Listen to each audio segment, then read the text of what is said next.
Should the Pakistani rape gang scandal actually be called the Islamic rape gang scandal? Over 500 officers deployed simultaneously. 16 streets urgently locked down. Live on air, an entire neighborhood was cordoned off for a massive raid on a local grooming network. Footage shows over 89 police vehicles initiating the assault. On the ground, the sectant headquarters, a compound consisting of 5 buildings, was completely locked down. And just in 3 hours, the gang that had been terrorizing local girls for 5 years in a row was shut down.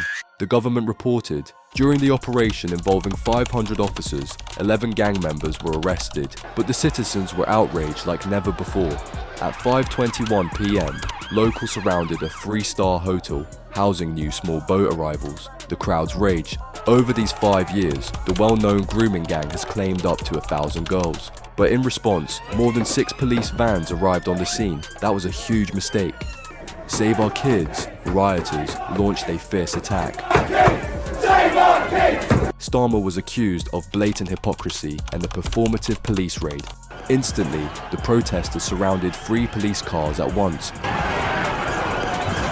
Authorities declared, the far-right thugs face up to 3 years in prison. But the crowds only escalated, launching a rock-throwing assault on police shields.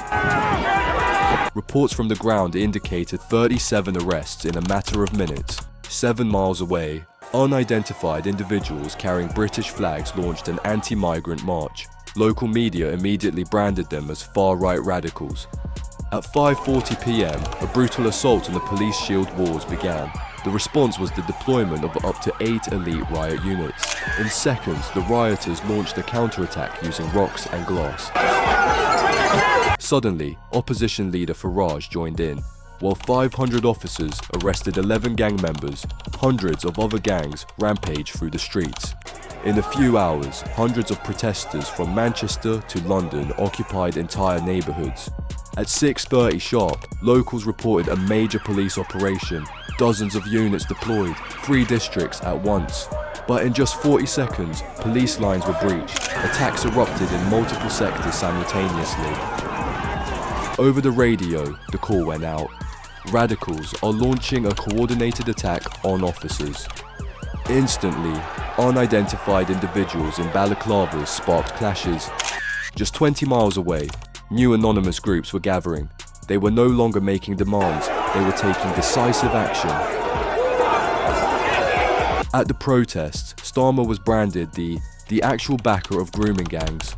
Almost instantly, a video surfaced on Twitter, racking up 8.7 million views. The footage showed illegal migrants from Africa storming British shores. That was the breaking point. At 9:06 p.m, armoured units were spotted in the countryside. Dozens of officers were bracing for something. 9:10 p.m, the battle began.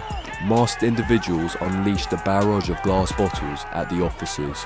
Reports confirmed 8 torched vehicles, but the worst was yet to come. The mobs launched a massive volley of fireworks directly into the police shield walls. Over the radio, the order blared. Urgent retreat from Zone 3. Thugs are using explosives. More than a dozen officers scrambled to regroup, but at 9:18 p.m, something truly horrifying happened. In another sector, the rioters were rampaging like never before. The leaked body cam footage instantly racked up 9.6 million views on TikTok.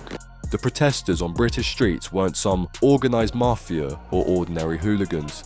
Reports confirm that standing among the British flags were regular fathers, terrified for their daughters' lives. They are asking one simple question: why did a known gang operate for 5 straight years with total impunity?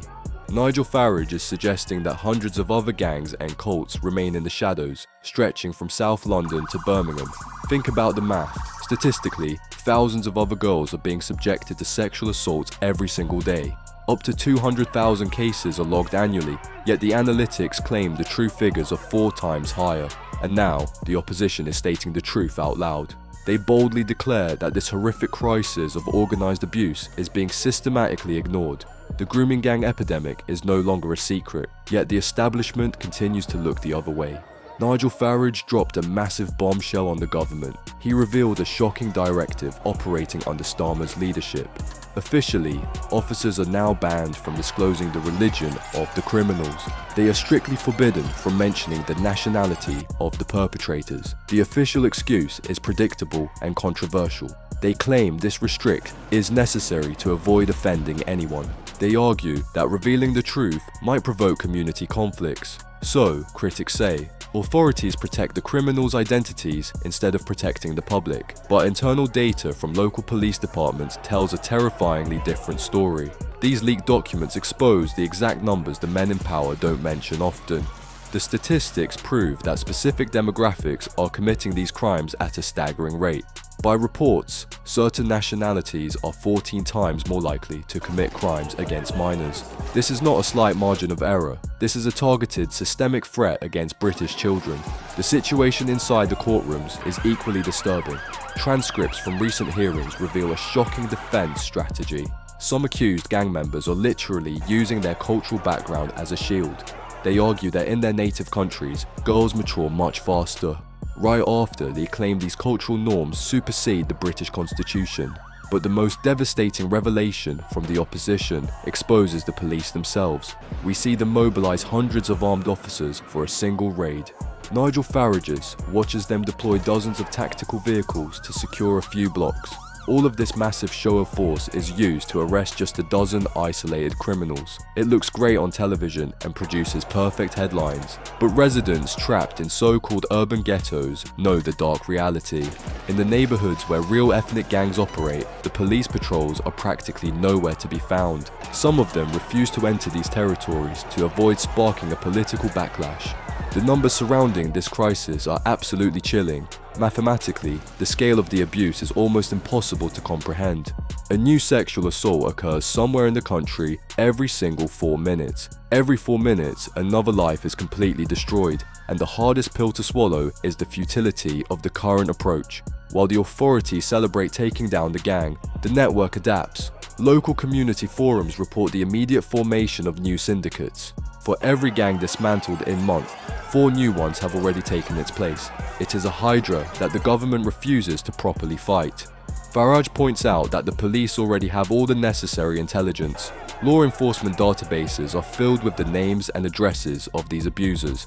The courts possess more than enough evidence to lock them away forever. The intelligence agencies know exactly how these networks operate. Ignorance is no longer a valid excuse for anyone in power. The resources are there, but the political will is completely dead. The public is finally seeing through this dangerous facade. Citizens are realizing that the law is not applied equally across the board. There is one set of rules for the protected classes and another for the rest. This is the exact reason why the Prime Minister has earned a new nickname. The streets have firmly labelled him as two-tier Keir. During recent parliamentary debates, the Prime Minister faced intense questioning regarding the root causes of the current domestic crisis. Opposition leaders directly challenged Keir Starmer on his administration's broader approach to undocumented migration. Estimates suggest that the undocumented population within the United Kingdom has now reached approximately 1.2 million individuals. Social media platforms like TikTok are currently saturated with weekly videos recorded by local residents. These recordings frequently document groups of undocumented men from the Middle East and Africa being housed in local accommodations. 3-star hotels across various municipalities are reportedly being utilized to shelter these arrivals at no direct cost to them. Public frustration over this specific housing policy has led to organized demonstrations outside these temporary facilities. When right-leaning demonstrator groups encircle these properties, law enforcement responses are notably swift. Dozens of police vans are immediately deployed to form protective perimeters around the contested buildings. Mainstream media headlines often focus heavily on the presence of British flags and wooden crosses among the crowds. Reporters tend to frame these street gatherings as assemblies of far-right radicals. Critics in the parliament, however, are shifting the focus back to the sheer volume of daily border crossings. Up to 1,000 individuals are reportedly landing on southern shores via small boats on a daily basis. Accusations have been leveled at the current leadership for allegedly facilitating this continuous influx through systemic inaction.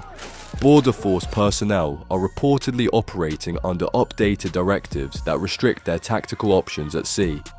Frontline coastal units are no longer permitted to physically turn back these migrant vessels in the English Channel. Defending his position, the Prime Minister consistently attributes the logistical failures to the previous Conservative government. He also publicly places the blame on international human smuggling rings operating along the French coastline. A mass deportation strategy has been explicitly ruled out by the current Labour administration. He asserts that current border policies amount to a direct importation of violent crime. Farage frequently cites recent crime data indicating that over 50,000 stabbing incidents have occurred nationwide. Urban centres are increasingly grappling with organised criminal elements armed with machetes and zombie-style knives. Law enforcement officials express concern that the threat of deportation no longer acts as a sufficient deterrent. Legal proceedings frequently highlight specific statutory loopholes utilised by defence attorneys to prevent removals. Numerous defendants facing deportation suddenly claim to have converted to Christianity shortly before their hearings. Others declare newfound minority sexual orientations, citing severe persecution risks in their countries of origin.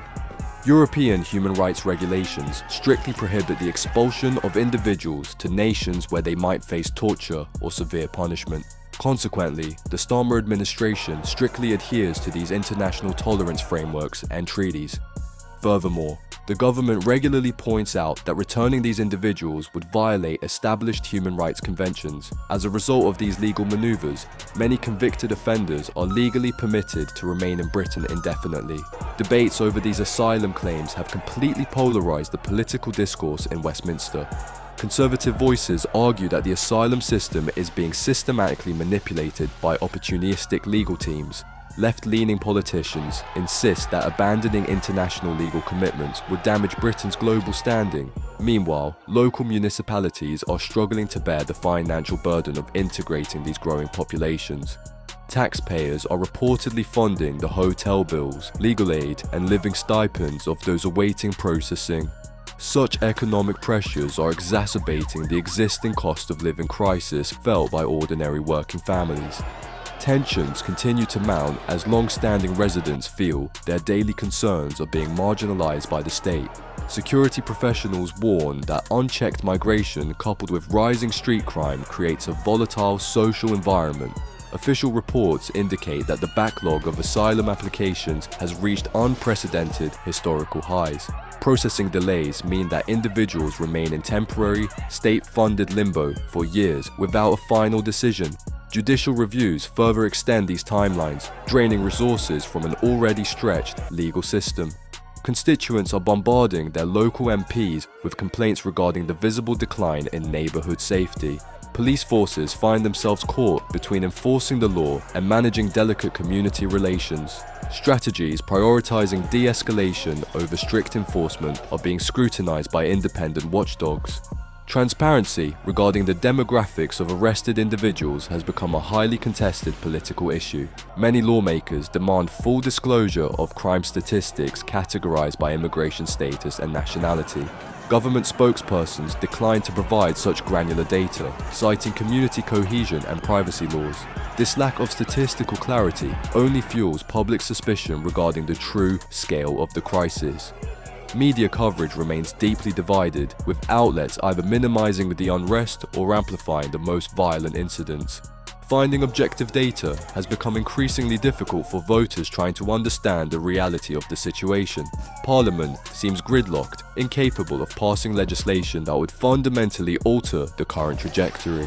Recent statistical reports indicate a measurable increase in social tension across urban centres in the United Kingdom.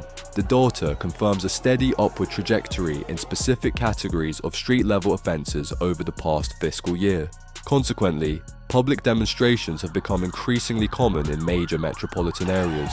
These gatherings are frequently classified by mainstream media outlets and sociologists as far-right protests. Demonstrators consistently cite rising crime rates as the primary catalyst for their organised marches. Local law enforcement agencies report significant strain on operational resources due to the frequency of these events. citizens expressed growing concerns regarding personal safety in commercial districts during evening hours.